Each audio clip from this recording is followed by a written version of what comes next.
Si murieras hoy, ¿a dónde iría su alma? Es una pregunta personal. Me imagino que la mayoría o todos dirían al cielo.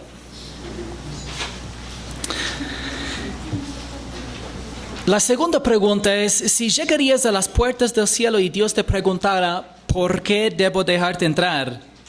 ¿Qué sería tu respuesta? Esta pregunta, tome un momentito para responder a esta pregunta, porque es una pregunta muy clave. ¿Ya? ¿Cuál sería tu respuesta a Dios cuando Él te pida una razón? ¿Ya?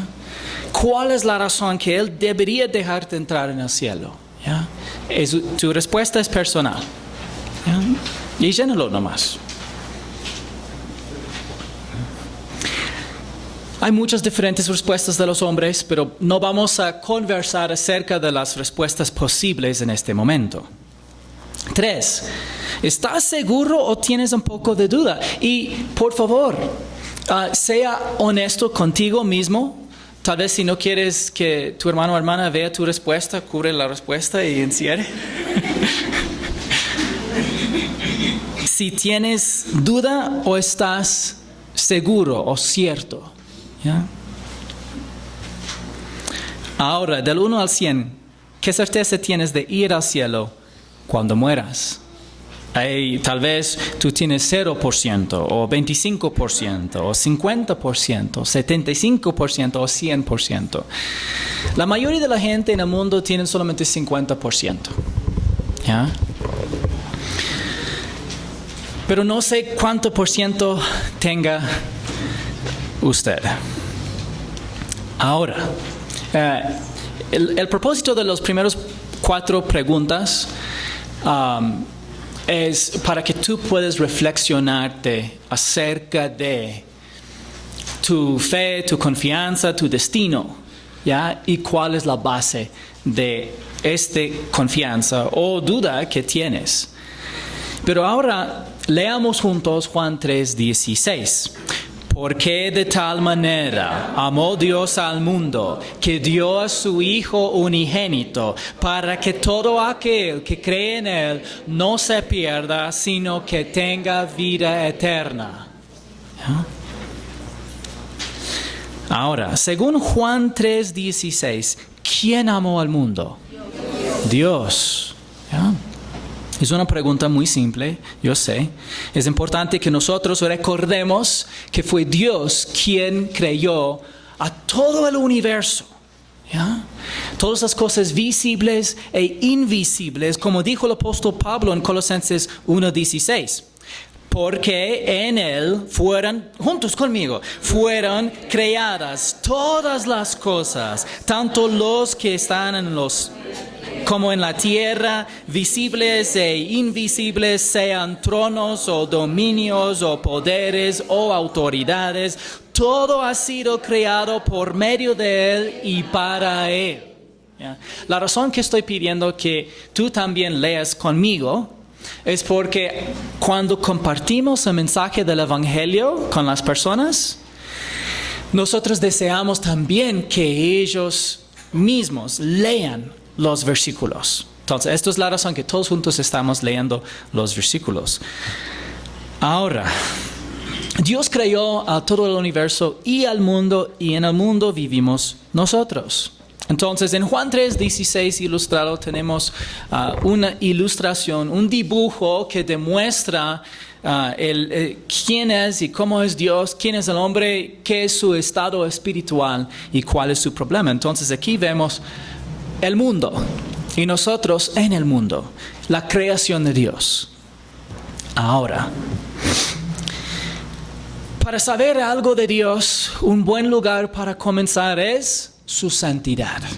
¿Y qué significa que Dios sea santo? No tiene pecado. Ya. Entonces, unas cosas que puedan escribir en la hoja. Él es apartado. Como una de las palabras para santidad en quichua es Xicañachixca, ¿ya? Apartado, separado. Él es único, ¿ya? Completamente distinto de su creación. Él es puro moralmente. Eso significa que Él es sin pecado. Y también significa que Él es perfecto. Así es Dios, apartado, único, puro, sin pecado y perfecto. Todo esto habla de su santidad. Entonces podemos ver que Dios es santo. Y para reducir lo que significa eso, Él es sin pecado, Él es perfecto y Él es justo. Porque dice en la Biblia que una expresión importante de su santidad es su justicia. Ahora, para darnos un entendimiento de su santidad, Dios nos dio la ley. ¿Y cuál es la parte más famosa de la ley? Los 10 mandamientos. ¿Ya? Los 10 mandamientos. ¿Cuáles de los 10 mandamientos conoces? ¿Ya? Y aquí en la hoja no hay los 10 mandamientos, no hay 10 espacios. Y es más por tiempo, porque sí toma un poco de tiempo para llenar estos 10 espacios. Pero quería en breve repasar estos 10 mandamientos con todos ustedes. Pueden leer conmigo. No tendrás otros dioses delante de mí. No te harás ningún ídolo. No los adorarás ni los servirás. No tomarás el nombre del Señor tu Dios en vano. Acuérdate del día de reposo para santificarlo. Honra a tu padre y a tu madre. No matarás. No cometerás adulterio. No hurtarás. No darás falso testimonio contra tu prójimo y no codiciarás. Estos son los verdaderos 10 mandamientos. Tal vez tú pensaste que el primer mandamiento fue amar a Dios sobre todas las cosas. Es la verdad que es el primer mandamiento en importancia, pero no es el primero de los 10 mandamientos. De hecho, lamentablemente, la Iglesia Católica ha cambiado los 10 mandamientos con algunos propósitos específicos en su doctrina. Sin embargo, estos son de Éxodo 20. Pueden anotar nomás en la hoja. Éxodo 20, versículos 3 al 17. Ahí encontramos los verdaderos 10 mandamientos. Y bueno, cuando vemos los 10 mandamientos, podemos ver algo de la justicia y santidad de Dios, pero también a la vez aprendemos algo acerca de nosotros mismos. ¿Ya? En la Biblia nos indica que si cualquier cosa es más importante para nosotros en nuestras prioridades que Dios, esto ya rompe el primer mandamiento. Cuando dice, no tendrás otros dioses delante de mí.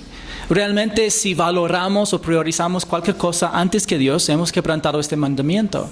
¿Cuántos de nosotros podemos admitir que en algún momento de nuestras vidas, o tal vez en largos periodos de nuestras vidas, hemos puesto otras cosas antes que Dios? ¿Ya? Realmente todos. ¿Ya? El segundo mandamiento dice no harás ningún ídolo, pero el apóstol Pablo dice que la codicia, que realmente también es el 10º mandamiento, quebranta el segundo mandamiento. ¿Ya? Y la razón es porque nosotros podemos crear ídolos en las cosas que valoramos fuertemente y deseamos, en vez de desear al Señor y su voluntad. ¿Cuántos de nosotros en algún momento hemos codiciado? El segundo mandamiento dice, no tomarás el nombre del Señor tu Dios en vano. ¿Cuántos de nosotros hemos dicho, Dios mío? No sé si ustedes sabían, pero de decir Dios mío es tomar el nombre de Dios en vano, porque no estás hablando con Dios, no estás orando a Dios, no estás hablando de Dios, estás ocupando el nombre de Dios como una expresión. ¿Y cuántos de nosotros hemos en algún momento faltado o fallado en descansar en el Señor y en sus promesas en nuestra vida diaria? Entonces esto rompe realmente el cuarto mandamiento, aunque para los judíos tenían literalmente que descansar los días sábados. Según el libro de Hebreos, nosotros todavía tenemos no literalmente el mismo mandamiento de descansar sábados, pero sí de descansar en las promesas de Dios en nuestra vida diaria. Ahora se extiende a todos los días, pero de una manera espiritual. Entonces, ¿cuántos de nosotros hemos quebrantado este concepto? Todos, ¿ya? ¿Cuántos de nosotros hemos desobedecido a nuestros padres sin justificación? ¿Y cuántos de nosotros, bueno, no levanta la mano? Ojalá no haya ningún asesino acá. Sin embargo, Jesús compare lo que es el odio o el desprecio con el asesinato, porque la raíz del asesinato es odio o desprecio. ¿Cuántos de ustedes en algún momento han despreciado o en algún momento han dicho algo como necio? El ejemplo específico de Jesús es decir necio a una persona. ¿Cuántos de ustedes o han dicho necio o en algún momento han sentido este concepto en tu mente acerca de otro ser humano? Todos, ¿ya? Y aunque no haya necesariamente cometido adulterio, pero Jesús dice, si has codiciado a una persona en su corazón, ya has cometido adulterio. ¿Cuántos de nosotros hemos quebrantado este mandamiento entonces? Todos. Y aunque no has llevado algo grande, ¿alguna vez has llevado un lápiz de la iglesia? Yeah. Yeah. ¿O has ocupado el wifi sin pedir del vecino? ¿O alguna vez has cosechado mandarina del árbol del vecino sin pedir? Yeah. ¿O los choclos? Sí. Yeah. Entonces, todos hemos quebrantado este mandamiento en algún momento. ¿Cuántos de nosotros hemos mentido? Yeah. ¿Y cuántos hemos codiciado? Yeah. Hay una palabra teológica para eso. Fregado. Yeah. Así nosotros, ¿cuáles de estos mandamientos has quebrantado? Realmente todos. Realmente todos. Yeah. ¿Cómo se llama cuando quebrantamos los mandamientos de Dios? Pecado, exactamente, es pecado. ¿Ya? Leamos juntos Romanos 3:23. Por cuanto todos pecaron y no alcanzaron la gloria de Dios. Según Romanos 3:23, ¿qué somos nosotros? Pecadores, exactamente, somos pecadores. ¿Ya? Ahora, si Dios nos juzgaría basado en su ley, ¿qué seríamos? Culpables. Culpables. ¿Ya? Culpables.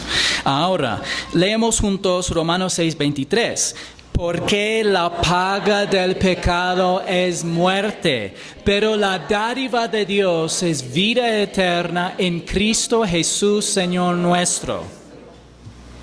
Según Romanos 6:23, ¿qué merecemos por el pecado?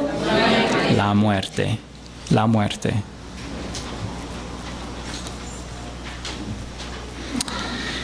En la Biblia, la muerte siempre habla de ¿qué? Separación. Muy bien, han aprendido este concepto teológico. La separación. ¿Y a qué tipo de separación se refiere Romanos 6:23? Espiritual. Es la verdad que por el pecado de Adán, que todos nosotros también moriremos físicamente algún día. Pero el concepto de Romanos 6:23 es más trascendente. Es la muerte espiritual. Así que el pecado es como una barrera que nos separa de Dios espiritualmente. Aquí podemos ver que nosotros somos pecadores, siendo pecadores que hemos quebrantado los mandamientos de Dios. Así nosotros somos culpables ante Dios, merecemos la muerte y esa muerte es una especie de separación, en este caso separación espiritual de nuestro Dios. Estamos alejados de Él, como si fuera o como existiera una barrera entre nosotros y Él. Leamos juntos Apocalipsis 21:8. Pero los cobardes, incrédulos, abominables, asesinos, inmorales, hechiceros, idólatras y todos los mentirosos tendrán su herencia en el lago que arde con fuego y azufre, que es la muerte segunda. Ustedes dicen, pastor, esto es muy fuerte. Sí, es muy fuerte. Y según Apocalipsis 21:8, ¿a dónde merece ir tu alma? Al infierno. Y la razón es ¿ya? Aunque tú no seas cobarde, incrédulo, abominable, asesino, inmoral, hechicero, idólatra, pero Todos nosotros, ¿qué somos? Y la manera de poder saber que somos mentirosos no es porque estemos todos los días, todo el día hablando mentiras, sino porque por un Dios que es santo, perfecto y justo, solamente es necesario que mintamos una sola vez para que a sus ojos nosotros estemos o Él nos ve como mentirosos. Así que merecemos ir al infierno. ¿Cuáles de los siguientes ejemplos crees que la gente hace para tratar de eliminar la barrera de pecado entre ellos y Dios? ¿Ya? Hay unos ejemplos. ¿Ya? Tal vez algunas personas traten de eliminar su pecado mediante ir a la iglesia. Algunos creen que pueden eliminar la barrera mediante amar al prójimo. Otros creen que pueden eliminar la barrera mediante arrepentir de sus pecados. Sentir mucha pena por sus malos hechos. Tal vez por ser bautizado, creen que al ser sumergido en el agua, que esto literalmente lave los pecados que se van en el agua. ¿Eh? O tal vez no hacer nada mal a nadie. ¿Qué tal que tú seas una buena persona? Entonces Dios te aceptará en el cielo y esto eliminará tu pecado. O tal vez siempre orar a Dios. Mediante la oración constante, Dios te perdonará. O por amar a Dios, por tener un buen corazón ante Él. Realmente la gente ocupa todos estos métodos para eliminar la barrera de pecado entre ellos y Dios. Sin embargo, ¿cuál es la paga del pecado? La muerte. ¿Ya? La paga del pecado no es ir a la iglesia, no es amar a tu prójimo, no es orar todos los días o amar a Dios. Esto no es una paga, la paga es la muerte. Y así deberíamos reconocer que estas cosas no pueden quitar la barrera de pecado. Por ejemplo, de ser bautizado, de dar un diezmo, de hacer buenas obras, de ir a la iglesia, no son cosas que pueden quitar el pecado. Les doy un ejemplo. Si un asesino ofrece plata a un juez para que no lo condene y el juez acepte la plata, ¿sería un buen juez o un mal juez? Mal juez. ¿Ya?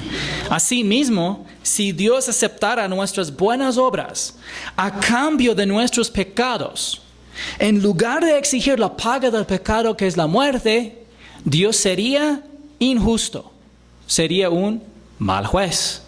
Pero obviamente no es así nuestro Dios. Es un juez perfecto que exige lo que requiere su ley.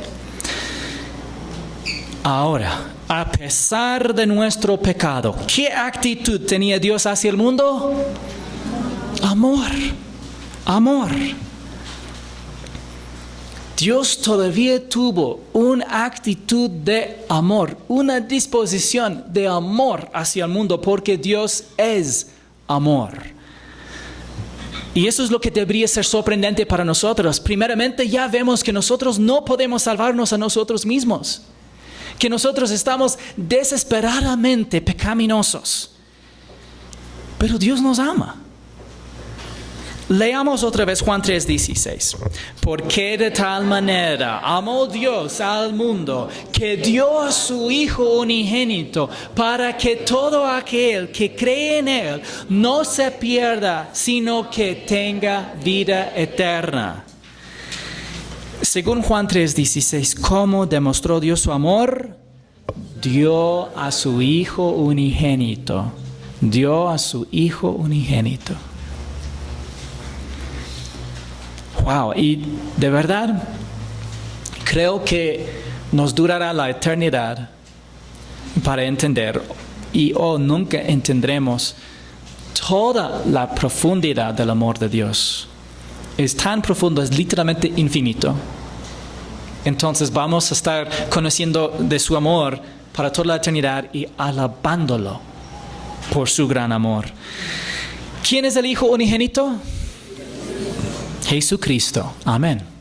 Amén. Es Jesucristo. Entonces vemos a Jesús en la cruz. El Padre, por su amor, dio a su Hijo unigénito, Jesucristo. Y ahora este realmente es el corazón del Evangelio. Este realmente es el mensaje del Evangelio. es Jesús. Tenemos que preguntarnos, ¿es Jesucristo Dios? Sí. Porque algunas personas dicen no, otros dicen no sé. Si tú compartes el Evangelio con alguna persona que nunca ha escuchado el Evangelio en detalle, la gran mayoría, yo diría que 8 en 10 personas dirán que Jesús no es Dios. ¿Ya? Es la razón que es muy importante de hacer esta pregunta a otros y también de considerarlo nosotros mismos. ¿Quién es Jesús? Él es Dios, que se hizo hombre. Y vemos esto en Mateo 1:23. Leamos. He aquí, la Virgen concebirá y dará a luz un hijo y le pondrán por nombre Emmanuel, que traducido significa Dios con nosotros. Este versículo, realmente este pasaje de la Escritura, estudiaremos la semana que viene. Pero qué hermoso versículo que nos dice que Jesús es Emmanuel. Según Mateo 1:23, ¿qué nombre le pusieron a Jesús? Emmanuel. Realmente lo que estamos haciendo, examinando el versículo, es un proceso de interpretación bíblica. Le pusieron el nombre al Hijo, el Hijo es Jesús, entonces a Jesús le pusieron ¿cuál nombre? Emmanuel. Y según Mateo 1:23, ¿qué significa ese nombre? Dios con nosotros. Y la razón es porque Jesús es Dios con nosotros. Dios que se hizo hombre, Dios que es infinito y trascendente, que ha existido desde la eternidad pasada y jamás tendrá fin. Entró en el tiempo, se convirtió en un bebé, indefenso, y vivió como un verdadero hombre con hambre, con sed, con cansancio, y enfrentó todas las mismas tentaciones que nosotros enfrentamos, pero Él sin pecado. Entonces, recordemos que Dios es una Trinidad. Dios es Padre, Hijo y el Espíritu Santo. Una cosa importante de reconocer es que el Hijo no es el Padre, porque son personas distintas.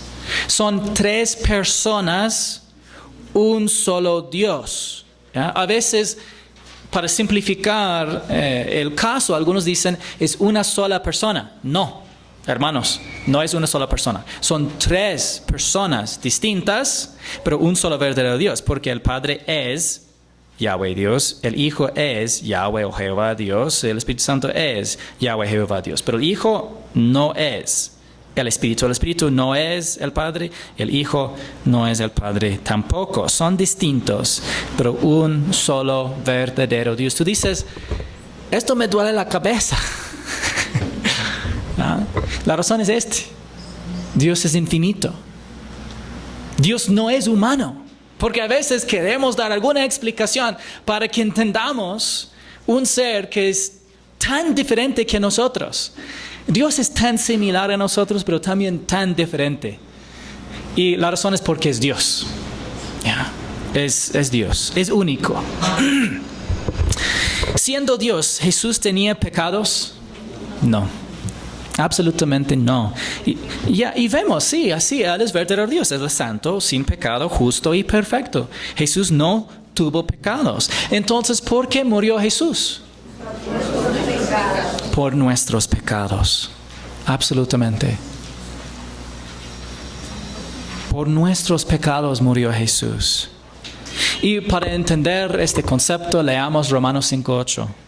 Pero Dios demuestra su amor para con nosotros en que siendo aún pecadores, Cristo murió por nosotros. Esto habla de un concepto que se llama sustitución. ¿Alguna vez has tenido un profesor sustituto en el aula? Un profesor que reemplazó a tu profesor normal. Ese profesor sustituto tomó el lugar del otro sustituto. Así Jesús, del otro profesor, así Jesús tomó nuestro lugar. Como si fuera Él la persona que pecó. ¿Y por cuántos de nuestros pecados murió Jesús? todos. Todos. Absolutamente todos. Entonces vemos que Jesús en la cruz fue cargado con todos nuestros pecados. Encierra en un círculo las categorías de pecados por los que Cristo murió. ¿Fueron pecados pasados? ¿Fueron pecados presentes? ¿Fueron pecados futuros? Así que los tres. Pasados, presentes y futuros. Y así ya poco a poco esto también nos da un dolor de cabeza, porque ya estamos pensando en una cantidad de pecados que para nosotros es prácticamente infinito. Realmente para Dios no es infinito, porque hay un número finito, limitado de personas en la historia humana desde Adán y Eva hasta la última persona que vivirá en el futuro milenio. Y Dios, como es infinito y trascendente, fácilmente sabe y puede pensar en su mente de todos estos pecados en un momento. Y el Padre cargó esos pecados, tuyos, míos, los peores pecados de los peores hombres que jamás han vivido. Todos fueron cargados en Jesús en la cruz. Su sufrimiento realmente fue insondable para nosotros de entender. Porque aunque fue verdadero hombre, todavía tuvo una conciencia divina. ¿Qué significa que Jesús dijo consumado es? Terminado o cumplido.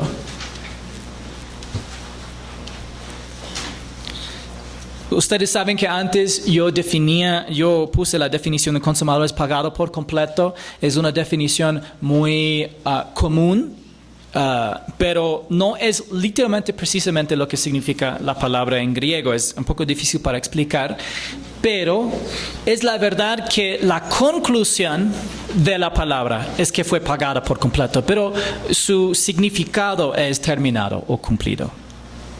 Entonces, la ira de Dios, el castigo por nuestro pecado, cayó sobre Jesús en nuestro lugar. Él murió la muerte que nosotros merecemos. Jesús fue separado del Padre, lo mismo como nosotros entramos en el mundo. Él experimentó cuando la oscuridad cubrió la tierra y Él clamó, Dios mío, ¿por qué me has desamparado? Él experimentó eso en la cruz, en nuestro lugar, por nuestros pecados. Y no solamente experimentó una muerte espiritual, sino también física. Ahora, si Jesús pagó por todos nuestros pecados en la cruz, ¿cuántos pecados nos quedan por pagar?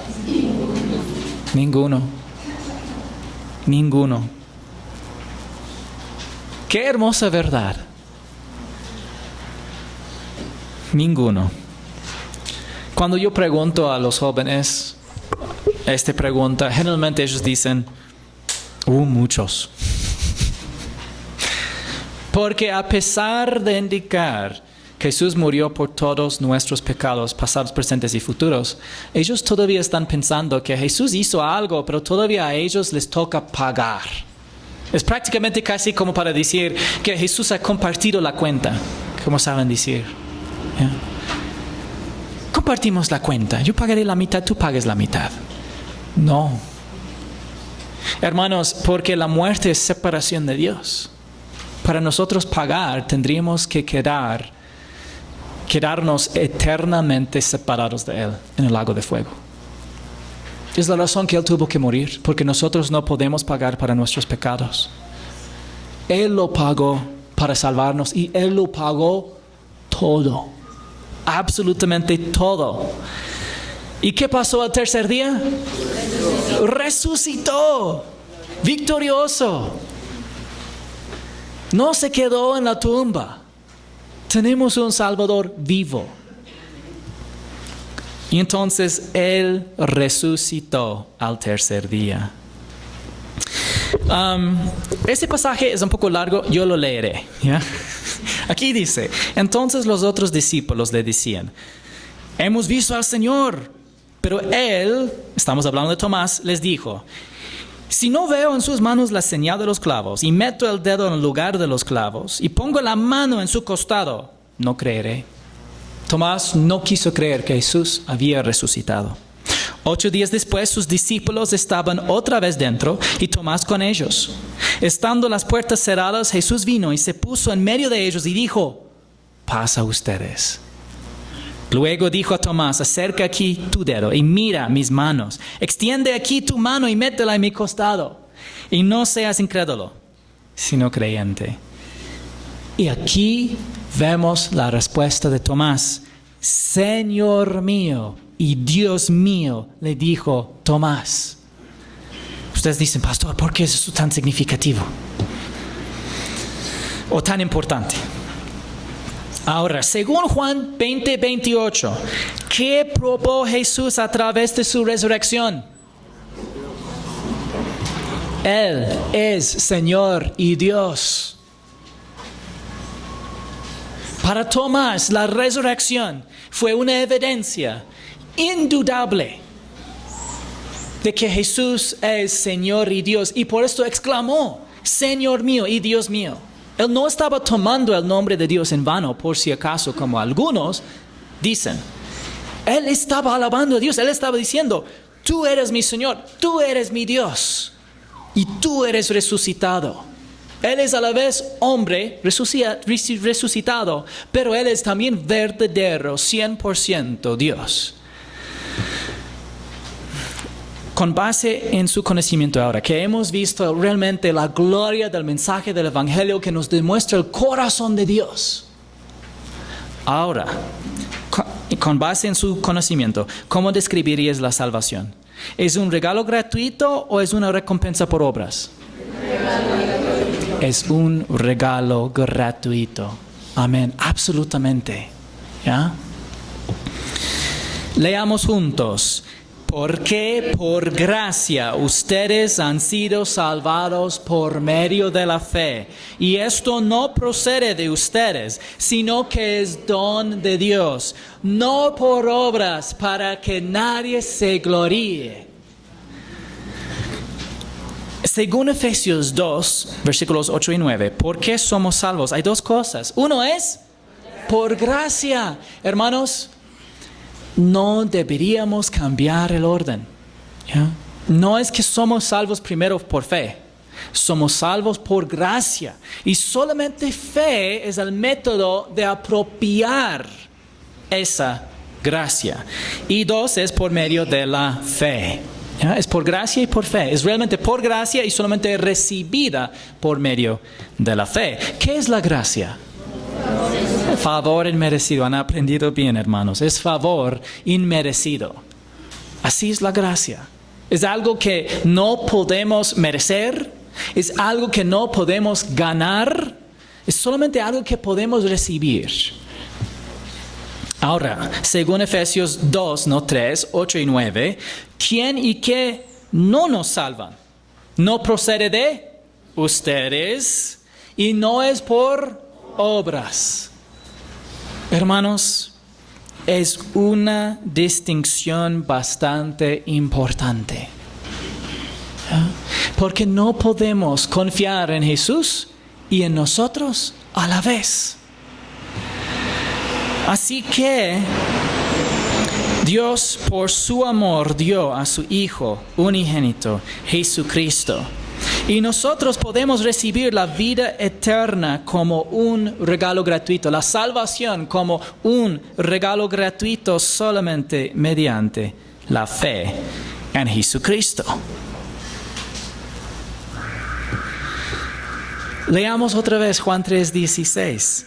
Porque de tal manera amó Dios al mundo que dio a su Hijo unigénito para que todo aquel que cree en Él no se pierda, sino que tenga vida eterna. Ustedes dicen, ¿por qué tanta repetición, pastor? Porque muchas veces, aunque nosotros leemos las Sagradas Escrituras, no pensamos en lo que realmente significa. y no interactuamos con las Escrituras como para hacer aplicación a nuestras vidas. Según Juan 3:16, ¿qué es la única condición para recibir la vida eterna? Es creer en Jesús. Creer en Jesús.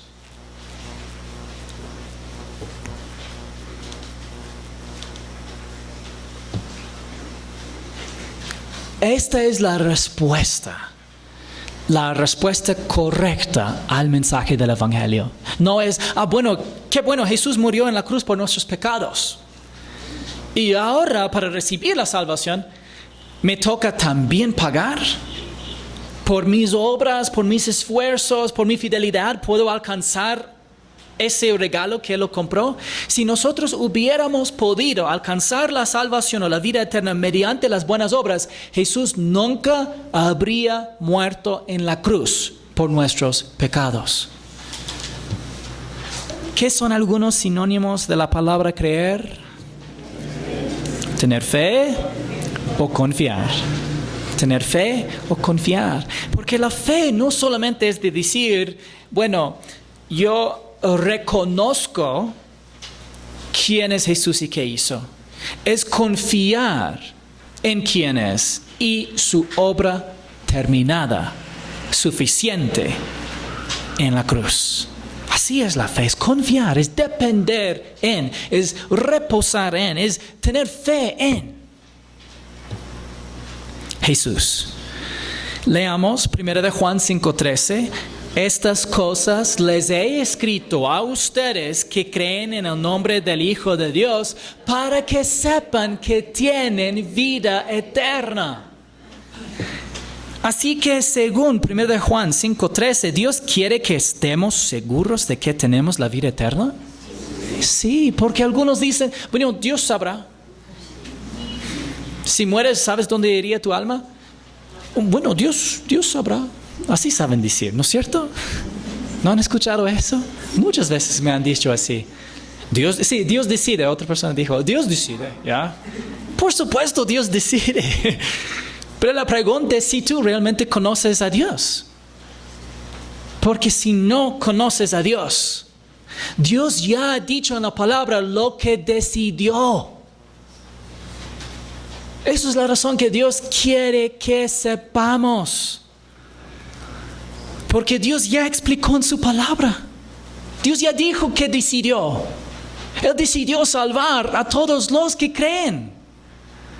Sí, Dios decidirá. De hecho, ya decidió. La pregunta es, ¿qué decides tú? Esa es la pregunta.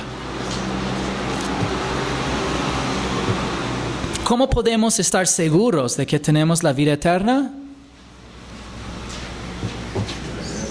Amén. Creer o confiar en Jesús. Creer o confiar en Jesús. El nombre del Hijo de Dios es la persona del Hijo de Dios. Y estamos hablando de Jesús. ¿Ya? Creer en Él. Si tú confías en Jesús y su obra terminada en la cruz, tú puedes saber que tienes vida eterna. No es necesario esperar hasta que mueras. Realmente, si esperas hasta que mueras, lamentablemente es demasiado tarde. ¿Por cuánto tiempo piensa que dura la vida eterna? Eternamente o para siempre. Amén. Para siempre, pues, es eterno. Significa que no tiene fin. Esa vida que Dios nos da. Leamos Juan 10:28. Yo les doy vida eterna y jamás perecerán, y nadie las arrebatará de mi mano. Así prometió Jesús. Según Juan 10:28, ¿alguien podrá sacarnos de la mano de Jesús? No. Él dice jamás. ¿Ya? Jamás perecerán y nadie las arrebatará de mi mano. Entonces, ¿podemos perder la vida eterna? No, una vez que Jesús nos dé la vida eterna, ya nadie nos puede quitar de su mano y jamás podemos perder esa vida eterna.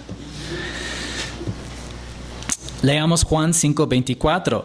En verdad les digo, el que oye mi palabra y cree al que me envió, tiene vida eterna y no viene a condenación, sino que ha pasado de muerte a vida. Según Juan 5:24, ¿es la verdad lo que dijo Jesús? Sí. Es una pregunta simple, ¿no es cierto? Pero a veces nosotros no leemos lo que dice Jesús confiándolo. Él está específicamente diciendo, estoy diciéndote la verdad. Ahora, si Jesucristo ya murió en la cruz por todos nuestros pecados, y si la vida eterna es un regalo gratuito, recibido solamente por la fe en Jesucristo, ¿qué es la única razón que alguien sería condenado? Por no haber creído. Por no haber creído. Es la única razón.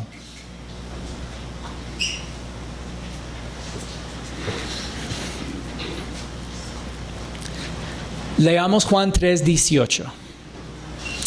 El que cree en Él no es condenado, pero el que no cree ya ha sido condenado porque no ha creído en el nombre del unigénito Hijo de Dios. Solamente hay dos categorías de personas: las personas que ya han creído y los que no han creído. ¿Ya? Los que han creído, ellos no son y no serán condenados. Los que no han creído, ellos ya son condenados. Y de hecho, la pregunta para el hombre no es si entra en este mundo bien con Dios. Todos entramos en este mundo separados de Dios, pecadores, condenados. La pregunta es si habrá un cambio de camino, del camino que lleva a la perdición a el único camino que lleva al cielo, que es Jesucristo. Según Juan 3:18, porque alguien permanece condenado. Sí, porque no ha creído. No ha creído. Ahora, leamos Hechos 16:30 y 31. Y después de sacarlos dijo, señores, ¿qué debo hacer para ser salvo? Ellos respondieron, cree en el Señor Jesús y serás salvo, tú y toda tu casa. Y el sentido de tú y toda tu casa es tú y toda tu casa creyendo. Cada persona en tu casa que cree será salvo. Ahora, hermanos, seleccione de las opciones a continuación en Hechos 16, 30 al 31. ¿Cómo dijo el apóstol Pablo que alguien puede ser salvo? Les voy a hacer así preguntas. ¿Dijo el apóstol Pablo, ir a la iglesia y será salvo? ¿Dijo amar al prójimo y será salvo? ¿Dijo arrepentir de sus pecados y será salvo? ¿Dijo ser bautizado y será salvo? ¿Dijo no hacer nada mal a nadie y será salvo? ¿Dijo siempre orar a Dios y será salvo? ¿Dijo amar a Dios y será salvo? ¿Dijo creer en Jesucristo y será salvo? Sí. Así dijo el apóstol Pablo y Silas. Creer en el Señor Jesucristo. Ahora, después de ver el panorama de todo el mensaje del Evangelio, sabiendo que somos pecadores, condenados, incapaces de salvarnos a nosotros mismos, que Jesús es Dios que se hizo hombre y murió en la cruz por nuestros pecados como demostración del amor del Padre y su amor por nosotros para rescatarnos, y habiendo resucitado el tercer día. Y el hecho de que Jesús ofrece la salvación como un regalo gratuito que recibimos por la fe sola en Él solamente. Ahora, después de aprender el Evangelio, ¿qué certeza tienes de ir al cielo cuando mueras? Mi oración por ti es que logras tener 100%. No porque seas tan bueno, sino porque Jesús es un Salvador perfecto. Este es el mensaje del Evangelio, hermanos. Y les animo a compartir este mensaje con todos los demás. También para ti mismo de recordar, este es el fundamento de nuestra vida espiritual. Si nosotros alejemos del mensaje del Evangelio, vamos a perder perspectiva acerca de nosotros mismos, acerca de Dios y acerca de los demás. Tenemos que mantenernos firmes sobre el mensaje del Evangelio. Y por fin leamos una vez más Hechos 16:31, solamente esta parte. Cree en el Señor Jesús y serás salvo. Y todo el pueblo de Dios dijo, amén. Amén.